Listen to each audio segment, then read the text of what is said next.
Slug and plug is when you take a piece of pipe and then you take a piece of solid rod, put the rod in the pipe, and then slide another pipe over it to join it. And the first thing I'm going to need to do is drill holes in here. So I'm going to drill a hole all the way through here, and then 90 degrees from that I'm going to drill a hole a little bit farther down. Okay, now that I have the holes drilled, so you can see, all the way through, I'm going to go ahead and measure how far down that is.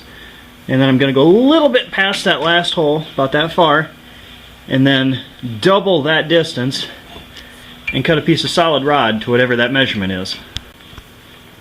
Okay, I've got the middle of my solid rod insert marked, and I took some of the burrs out of the inside that were created by drilling. I removed those with just a little rat tail file.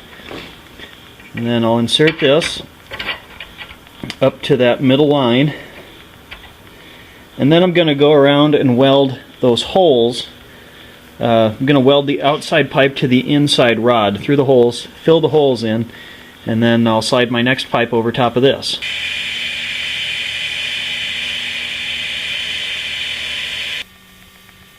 And there is the first part, or the first half I should say, of the slug and plug. Then you just repeat the process with the pipe on the other side, and you weld this pipe to the other pipe once you get them slid together.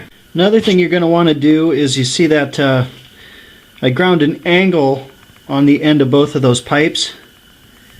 That's another thing you're going to want to do when you do this slug and plug, so that you have a good welding surface. And I know some people even leave the pipes just a little ways apart, and they'll weld each pipe to that rod where they meet, and then they'll weld the pipes together, so they'll make a 3-pass weld, which I'll show you here with a bad picture in just a second. Okay, what I'm doing is I'm just butting these two up together, and then in this little valley right here, I'm just doing a single weld all the way around.